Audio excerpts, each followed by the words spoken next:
Greetings, Minecrafters, and welcome to another Minecraft discussion. My name is Kimberly Quinn, and I'm actually in our daughter's little suite area down here because she just went back to college. And and upstairs we got a reno going on. So, anyway, today we're going to talk about self-love deficit, SLD. We're not going to say self-love deficit disorder. Why? Because we all know I'm not a fan of that word. Why am I not a fan of that word? Because disorder insinuates that something is wrong with us, that we are flawed and defective in some way. It's a shame word, that we're damaged goods, and who needs that? That's why I wish I could wave a wand over the DSM-5, which is the book of labels, which is also used to get people the proper treatment, blah, blah, blah. However, the words, I would do a whole revamp on the language, to be honest with you. Attention deficit disorder. I'm not disordered. There is nothing wrong with me, right? I'm wired differently. You know, bipolar disorder, this disorder, that disorder. Why? When somebody's already struggling with something, or challenged with something, let's say that's better, do we really need to slap the word disorder on it? I don't think so. Okay, so self-love deficit, it just is what it is. And the thing is, it obviously comes from a lot of places, often from childhood, because often if we grew up in an addicted family, which we've been talking a lot about, or a non-addicted dysfunctional family, and we were sort of constantly reminded, told, whatever, that we, all the gazillions of ways we didn't measure up, or you got some love but not as much love as you needed. Basically, the reason there's a deficit there, it feels like something's missing. It really is there. It's just clouded over. But the reason it feels like there's this big gaping wound in the self-love department is because however you cut it up, our own value wasn't mirrored for us. That's what happened.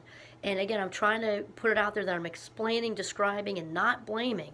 Even if it really was 200% whatever person's fault, mom or dad or mom and mom or whomever, who maybe blatantly abused you, right?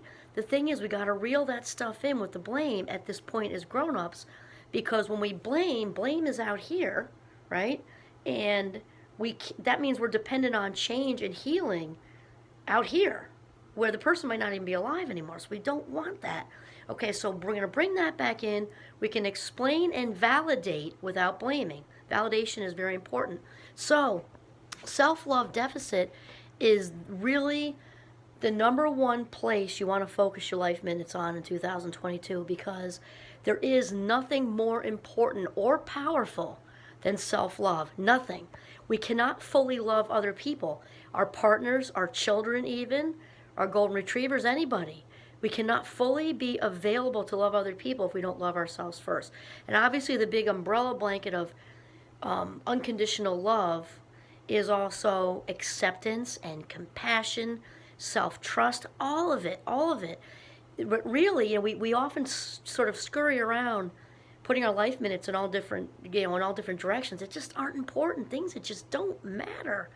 And so to start, whatever that is for you, whatever that means to start small, it might be difficult for you to show compassion to yourself. It's so much easier for you to show compassion to a friend or even a stranger than it is for you to show it to yourself. And there are all kinds of baby steps to do that, because here's the thing. When there's a deficit of self-love, it just leaks into every other area of our lives.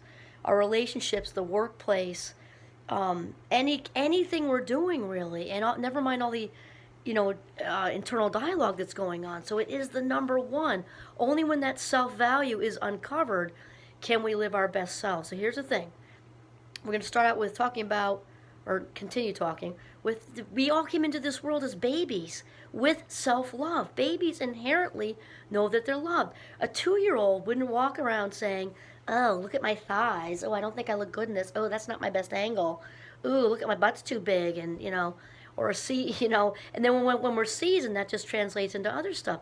2-year-olds inherently believe that they are worthy of love and being cherished. I love the word cherished. Then somewhere along the line, by the time we're adults, we often lose that feeling of original worthiness that we came into this world with, knowing with every cell in our body, in our bone marrow, that we were worthy. And that's because shame. We were introduced to shame, which is the most excruciating and debilitating, I'll just say that, emotion a human being can feel, because it's about being flawed and defective, damaged, broken, whatever. So, how do we get that back, do you say? Well, I'm going to share it with you. Here's the thing, you never really lost it. It just got really clouded over. And it might have been mud thrown over it, so you can't even see it. Or it feels like you can't even see it right now. And the real deal is, and as cheesy as it sounds, is it really everything we need is already inside of us. It just doesn't feel like it when we've got big, gaping wounds. But here's the thing. Your authentic self, who feels whole and complete, is still in there. He or she or they are maybe pushed to the side, passenger seat, back seat, maybe even trunk. Okay? Because you may have had a lot of damage done to you as a child, none of which was your doing, was your fault. Anything that involves a child can't be your fault anyway. So here's the thing. We can take little steps. We can be very mindful of our internal dialogue, for one, and catch ourselves. We can say, oh, there we go again. There goes my anxiety again. Oh, there goes my depression again.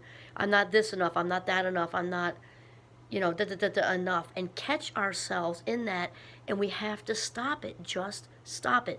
Now, obviously, if you've been going at this for a while, and you've kind of allowed that self-deprecating thinking and worry and all that to go on for a while, it's going to be a little bit heavier lift. But just stay with it, and remember that the bar is at do your best. Wrap around yourself with love and compassion. Wow, am I doing well with this today? I slipped up a few times. I caught myself in a conversation with a colleague that I was, putting myself down about the project we did, and I really didn't contribute much when I really spent 80 hours last week on it, whatever. I caught myself, and maybe I didn't say it right away, but whatever. And just make sure that it's just about doing your best and getting a little better with it. Another good trick to do can be visuals. Actually, let your inner 5-year-old out to play with construction paper, and make something, cut out with magazine pictures or whatever. You are beautiful. You are amazing. Especially hone in on the areas you don't feel amazing. If it's you're not outgoing enough, you are the greatest friend to have. You're the kind of friend somebody would want to have. If somebody beats you up as a child saying you're lazy all the time, put signs up on your mirror and the fridge and every place else you look, in the bathroom. You are such a hard worker. You're the hardest working person I know. You don't stop till it's done. You're a get it done person. Put all that stuff up there. All that stuff up there. It may be difficult for you. And remember, this is my mission, because I know what it feels like to not feel valuable or worthy of love. And so much so that I didn't even know always how to not ingest bad things. I'm not talking about crystal meth or anything. I'm also not judging anybody with a drug problem, but I'm talking about just candy bars and stuff. I don't know, just and not that that's bad once in a while, but I just didn't have it in me to really care about that for a long time, because I realized later, that was a bad example because I'm not really into sweets that much, but anyway, the point is, and I'm also very impulsive because of my fast mind wiring, although the rest of that stuff matters, because we don't always take care of ourselves nutritionally, because part of it might be impulse, part of it might be habit, being conditioned. There's also a thing with stress eating. We go for the carbos for a reason, because they have something in them that makes, brings our anxiety levels down and all that. And part of it is deeper, that we're not valuing ourselves and not paying attention to what we're ingesting in our bodies.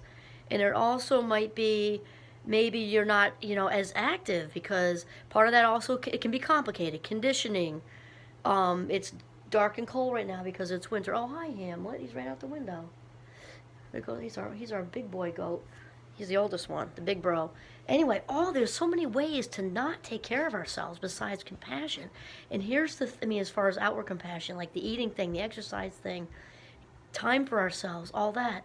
And it's very, very important to love yourself. There's no bigger deal than loving yourself. The most powerful thing you can do for yourself, your relationships, and the world. There we go. This is Kimberly Quinn signing off from Northern Vermont. Have a mindful day.